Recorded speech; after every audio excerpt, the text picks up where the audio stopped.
Hello friends, कैसे आप सभी लोग। स्वागत है आप सभी का हमारे यूट्यूब चैनल इंग्लिश लिटरेचर 247 में। This is Hanif and today I am going to discuss some very important questions based on a very famous play that is Henry sixth part 1 by William Shakespeare. तो आज के questions हमारी इसी play पर based होंगे। If you are preparing for UP TGT and PGT then this video is going to be fruitful for you. या आप किसी भी एग्जाम की तैयारी कर रहे हैं जिसके सिलेबस में इस प्ले को इंक्लूड किया गया है तो फिर ये वीडियो आपके लिए यूजफुल होने वाली है। इससे पहले हमने कई सारी वीडियोस को डिस्कस किया है। यदि आपने उन वीडियोस को नहीं देखी है तो आप प्ले लिस्ट में जाकर वहां से वॉच कर सकते हैं। And if you want to join our Telegram channel the link is in the description box और वहां से आप हमारे टेलीग्राम चैनल को ज्वाइन कर सकते हैं। यदि आप यूपी टीजीटी पीजीटी की प्रिपरेशन कर रहे हैं तो उसके notes, complete course, mock test के लिए आप मुझे कांटेक्ट कर सकते हैं। व्हाट्सएप नंबर आपको इस वीडियो की डिस्क्रिप्शन बॉक्स में मिल जाएगा। शुरू करते हैं अपने आज की इस वीडियो को। तो प्ले हमारा Henry sixth part 1 by William Shakespeare. ये जो प्ले है ये एक हिस्ट्री प्ले है, यानी कि ये हिस्ट्री पर बेस्ड है जिसे विलियम शेक्सपियर के द्वारा इसे कंपोज किया गया है। और ऐसा माना जाता है कि इसको लिखा गया था 1590 से 1592 के बीच में। ये शेक्सपियर की एक ट्रिलोजी है। ट्रिलोजी मतलब होता है 3 बुक का कलेक्शन है। जो 3 बुक का कलेक्शन होता है उसको ट्रिलोजी बोलते हैं। तो उसका ये फर्स्ट प्ले है। इसी के साथ साथ 2 और जो है हेनरी सिक्स्थ, ये पार्ट 1 है, फिर पार्ट 2 और पार्ट 3 हम डिस्कस करेंगे। ये जो प्ले इसमें दिखाया गया है कि जो है इंग्लैंड का पॉलिटिकल इनस्टेबिलिटी है और मिलिट्री स्ट्रगल किस तरह से कर रहे होते हैं, ठीक है। साथ ही साथ इसमें किंग हेनरी फिफ्थ का डेथ को भी दिखाया गया, उसी के बाद की घटना इसमें दिखाई गई है। और साथ ही साथ इसमें जो वॉर्स ऑफ रोजेस है जो कि घटित होता 1455 से 1487 के बीच में, वो भी आपको देखने को मिलेगा। और ये किसके बीच में हुआ था वॉर ऑफ रोजेस? तो houses of Lancaster and York के बीच में हुआ था। हिस्टोरिकल कंटेक्स्ट में आप जानेंगे ये जो प्ले है इसकी सेटिंग रखी गई 100 ईयर्स वॉर्स के बीच में, यानी कि 1337 से 1453 तक फ्रांस और इंग्लैंड के बीच में। इसमें आपको हेनरी फिफ्थ की जो मृत्यु होती है वो दिखाया गया है जो कि 1422 में हुआ था। उनके बाद में जो उनका बेटा होता है हेनरी सिक्स होता है, उसका जो रूल होता है बहुत ही वीक होता है, बहुत ही कमज़ोर होता है। और जिसकी वजह से जो इंग्लिश नोबल्स होते हैं वो एक अलग अलग गुट में, फ्रैक्शंस में, डिस्प्यूट में बिखर जाते हैं। तो ये सारी चीज़ें आपको इस प्ले में देखने को मिलेगा। अब हम क्वेश्चंस को आते हैं। क्वेश्चंस पे जो मेन है उसी को हम डिस्कस करेंगे।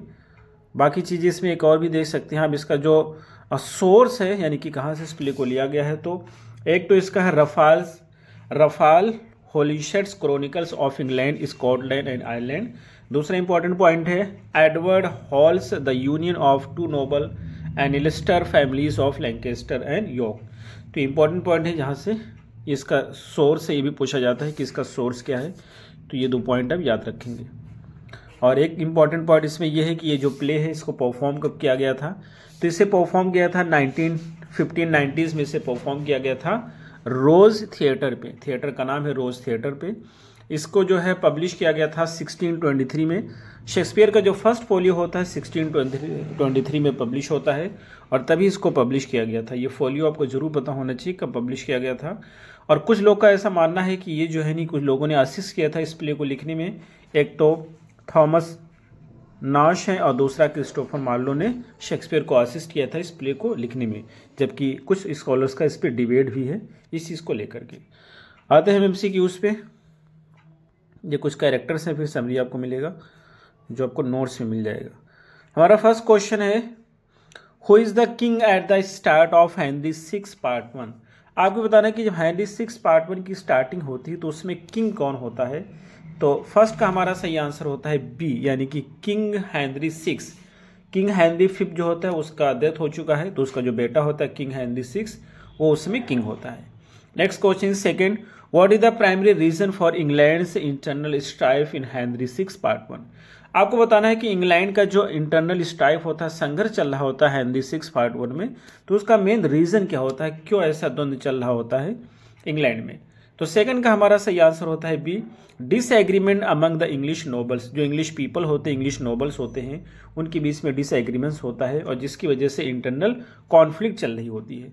Next question is third, who leads the French army and successfully break the English siege of Orleans. ये कहना चाहते हैं कौन सा व्यक्ति होता है जो फ्रेंच आर्मी को लीड कर रहा होता है, फ्रेंच आर्मी का नेतृत्व कर रहा होता है और वो सक्सेसफुली जो इंग्लिश आर्मी होते हैं ऑरलीन्स को सीज कर रहे होते हैं तो उसको वो उनसे फिर से छुड़ा लेता है। तो थर्ड का हमारा सही आंसर होता है बी, यानी जॉन ऑफ आर्क, जो कि एक लेडी होती है। Next question is fourth, who is the leader of English forces at the battle of Orleans. आपको बताने कि कौन सा व्यक्ति होता है जो इंग्लिश फोर्सेस को लीड कर रहा होता है बैटल ऑफ ऑरलीन्स पे। तो फोर्थ का हमारा सही आंसर होता है B, Talbot. Next question is 5, which character is the Duke of York in Henry 6 part 1। कौन सा कैरेक्टर होता है जो ड्यूक ऑफ यॉर्क होता है हेनरी 6 पार्ट 1 में। फिफ्थ का हमारा सही आंसर होता है Richard Plantagenet. Next question is 6, what symbol does Richard Plantagenet choose in dispute with Somerset. ये कहना चाहते हैं कि जो रिचर्ड प्लेंटेजेनेट हैं इनका जो डिस्प्यूट होता है सोमरसेट से, तो उस डिस्प्यूट को शो करने के लिए कौन सा सिंबल ये चूज करते हैं। तो 6 का हमारा सही आंसर होता है बी, व्हाइट रोज चूज करते हैं।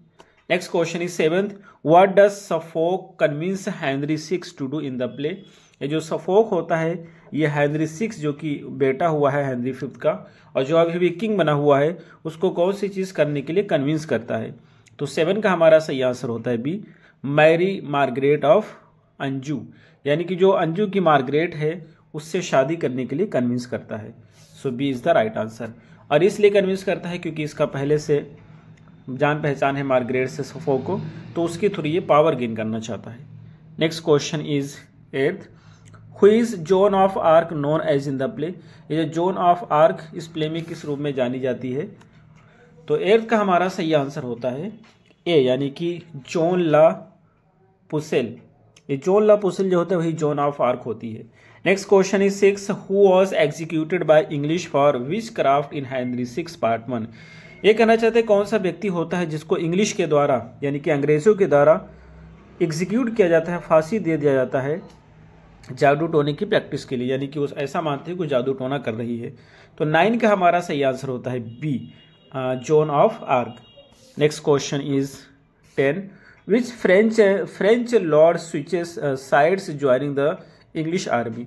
आपको पता है कौन सा फ्रेंच लॉर्ड होता है, यानी कि फ्रांस का लॉर्ड होता है जो अपनी साइड को स्विच कर लेता है, यानी कि चेंज करके इंग्लिश आर्मी को ज्वाइन करता है, इंग्लिश का सपोर्ट करता है। तो 10 का हमारा सही आंसर होता है ए, यानी Burgundy. Next question is 11th, who is Henry 6 chief adviser at the beginning of the play. आपको बता दें कि जो हेनरी 6 होता है उसका चीफ एडवाइजर कौन होता है प्ले के स्टार्टिंग में। तो जो 11th का हमारा सही आंसर होता है वो ए होता है, Winchester. Next question is 12, who is the Duke of Somerset in the play. आपको बताना है कि ड्यूक ऑफ सोमरसेट कौन होता है इस प्ले में। तो 12 का हमारा सही आंसर होता है सी, रिचर्ड प्लेंटेजेनेट्स राइवल। जो रिचर्ड प्लेंटेजेनेट्स का राइवल होता है वही ड्यूक ऑफ सोमरसेट होता है इस प्ले में। Next question is 13, who is the hero of English side in the play. English की तरफ से इस प्ले का हीरो कौन है आपको बताना है। तो 13 का हमारा सही आंसर होता है बी, यानी कि Talbot. Next question is 14, what title does Richard Plantagenet receive from King Henry 6। आपको ये बताना है कि जो रिचर्ड प्लेंटेजेनेट होते हैं वो कौन सी टाइटल रिसीव करते हैं किंग हेनरी 6 की तरफ से। तो 14 का हमारा सही आंसर होता है B, Duke of York. Next question is 15, who is the bishop of Winchester in the play. Bishop के मतलब पादरी होता है चर्च का, तो विंचेस्टर का पादरी कौन होता है इस प्ले में। 15 का हमारा सही आंसर होता है बी, यानी अराइवल ऑफ ग्लॉस्टर। इसका ग्लॉस्टर पढ़ते हैं, arrival of Gloucester. Next question is 16, who persuades Henry 6 to marry Margaret of Anjou. ये कहना चाहते हैं कौन सा व्यक्ति होता है जो हेनरी 6 को कन्विंस करता है, राजी करता है मार्गरेट से शादी करने के लिए। तो 16 का हमारा सही आंसर होता है B, Suffolk. Next question is 17, where does Joan of Arc famously break the English siege. ये कहना चाहते हैं जो जॉन ऑफ आर्क होता है वह इंग्लिश आर्मीज को कहाँ पे ब्रेक करता है, जो सीज कर रहे होते हैं। तो 17 का हमारा सही आंसर होता है सी, बोर्डो पे ब्रेक करता है। Next question is 18, what significant event occurs at the temple garden. Temple garden में कौन सी इंपॉर्टेंट घटना घटित होती है?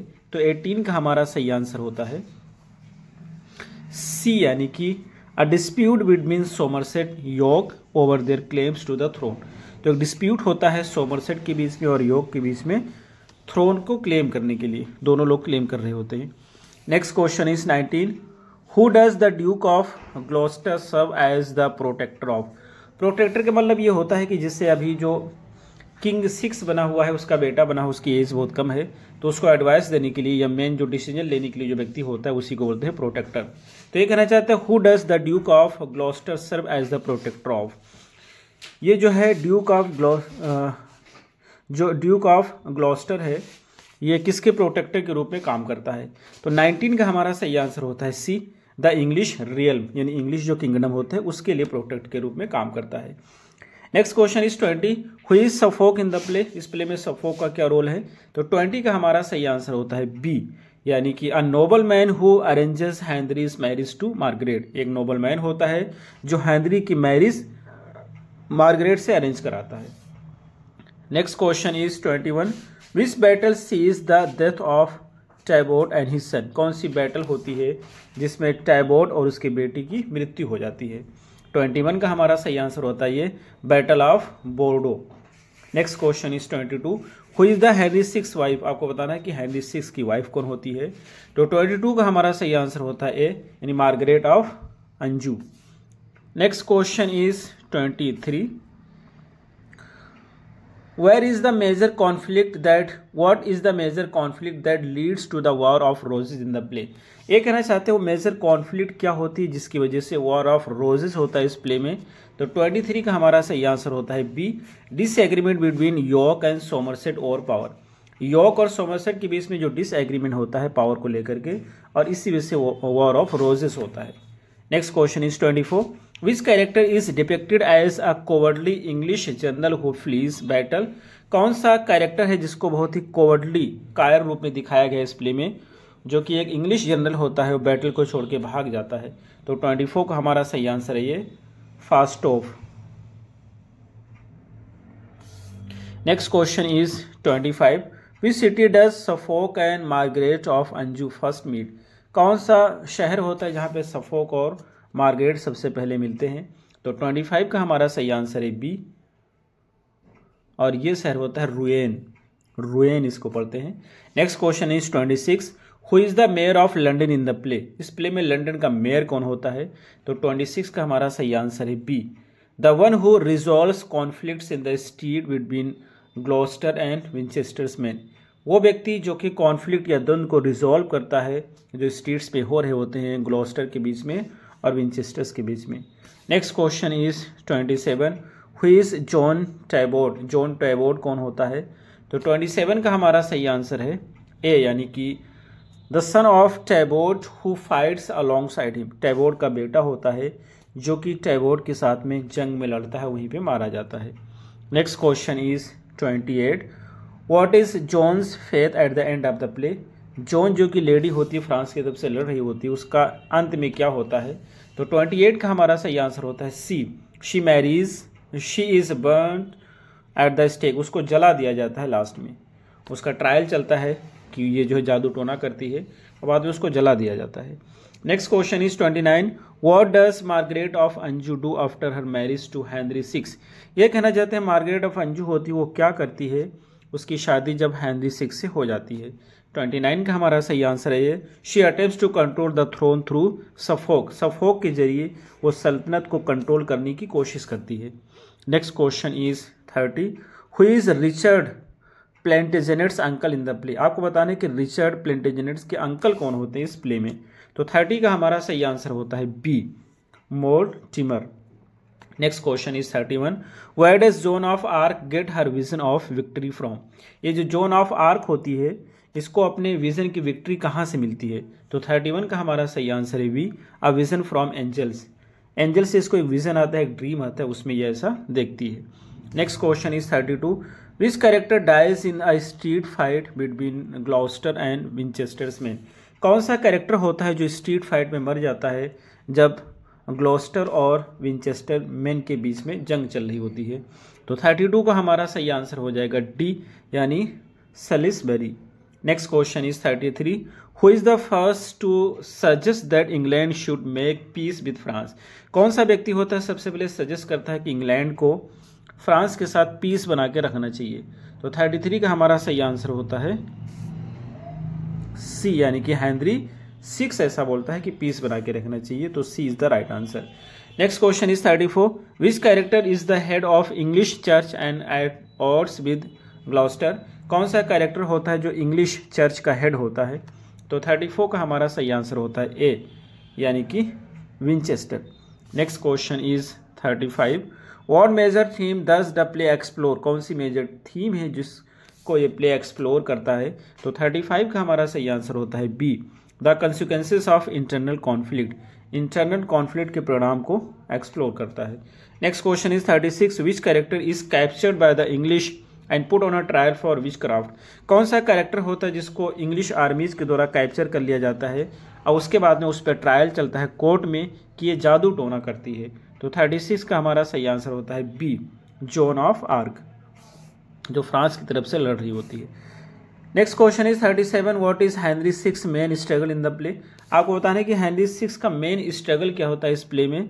37 का हमारा सही आंसर होता है B, gaining control over rebellious nobles. जो उसके खुद के जो कंट्री के नोबल्स होते हैं जो विद्रोह कर रहे हैं, सबसे पहले उस पर कंट्रोल करना होता है। Next question is 38, who betrays Talbot in the battle. Battle में टैबोट को कौन व्यक्ति धोखा देता है। तो 38 का हमारा सही आंसर है ए यानी कि बरगंडी उसको धोखा देता है, क्योंकि बरगंडी पहले इंग्लिश की तरफ से लड़ रहा होता है, लेकिन बाद में वो चला जाता है फ्रेंच आर्मी को ज्वाइन कर लेता है और ये धोखा दे देता है उसको। Next question is 39, who is the main antagonist in the early act of the play. Play के अर्ली एक्ट में जो मेन एंटेगोनिस्ट कौन सा होता है, विलेन कौन होता है। तो 39 का हमारा सही आंसर है D, Somerset. Last question is 40, how does Talbot die. Talbot की मृत्यु कैसे होती है। तो 40 का हमारा सही आंसर है B, he dies in a battle of Bordeaux. वो बोर्डो के बैटल में उसकी मृत्यु हो जाती है और वहीं पर उसका बेटा भी मर जाता है। तो ये रहे हमारे आज के क्वेश्चन। हमें उम्मीद है आपको जरूर समझ आए होंगे। फिर मिलते हैं अगली वीडियो में। Till then take care, have a good time.